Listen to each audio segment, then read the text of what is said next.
शहर में आज अजीब सी खामोशी फैली हुई थी। अयान अपनी साइकिल चलाता हुआ जैन के घर पहुंचा तो उसने देखा कि जैन गैराज में बैठा है।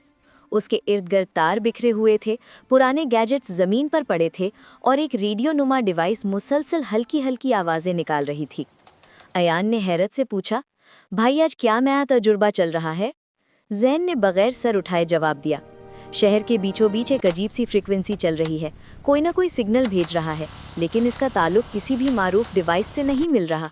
अयान की दिलचस्पी फौरन जाग उठी। मतलब क्या ये किसी एलियन का सिग्नल है या कोई हैकर? जैन ने पहली बार नजरें उठाकर उसे देखा। इसी का पता लगाना है।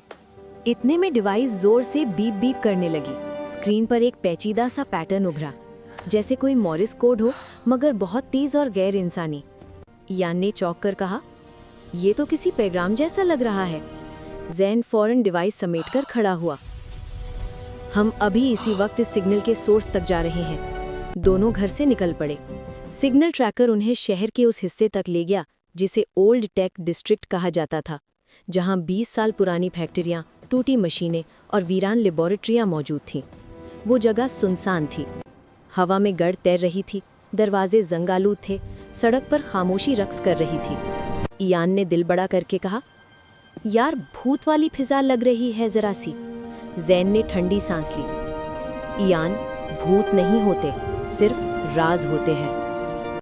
सिग्नल सबसे ज्यादा building number 09 quantum research lab के सामने आ रहा था। दोनों अंदर दाखिल हुए।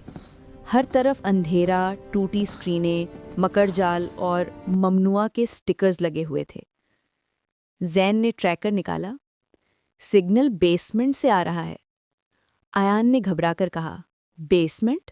वाकई अब हॉरर फिल्म शुरू होगी। वो दोनों सीढ़ियां उतरकर नीचे पहुंचे। वहां गैर मामूली सर्दी थी, जैसे माहौल खुद सांस ले रहा हो। बेसमेंट के आखिर में एक बहुत बड़ा गोल मशीन नुमा आला पड़ा था, आधा टूटा हुआ, मगर आधा अब भी चमक रहा था।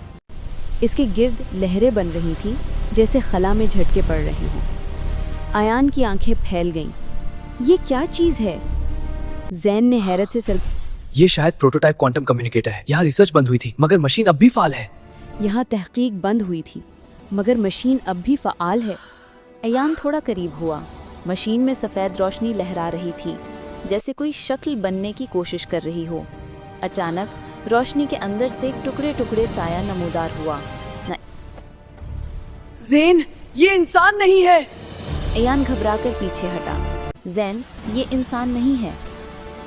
साई ने टूटी फूटी, बिखरने वाली आवाज में कहा, मदद करो। जैन हैरत ज़दा रह गया।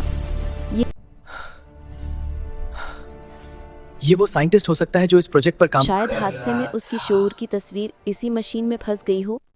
साया फिर बोला, मशीन बंद करो, तबाही होगी। अयान ने जल्दी से कहा, जैन, अगर तबाही हुई तो? जैन सख्त लहजे में बोला, क्वांटम एनर्जी धमका हो सकता है, पूरा ब्लॉक उड़ जाएगा। दोनों फौरन कंट्रोल पैनल की तरफ भागे। शायद हादसे में उसकी शोर की तस्वीर इसी वायर्स कटे मशीन हुए में थे, फंस गई हो। स्विच टूटे हुए, मगर जैन अपने हुनर का माहिर था। अयान पैनल को संभाले खड़ा था, चींटों से बचते हुए। मशीन लरजने लगी, साई की शक्ल बिखरने लगी। अयान चिल्लाया, जल्दी जैन। जैन ने आखिरी स्विच दबाया। मशीन एकदम खामोश हो गई। साया आहिस्ता आहिस्ता मिटते हुए बोला, शुक्रिया, और गायब हो गया। बेसमेंट में खामोशी छा गई। अयान ने जोर से सांस छोड़ा। भाई, हमने किसी आदमी की रूह बचाई या कोई सॉफ्टवेयर? जैन हल्का सा मुस्कुराया।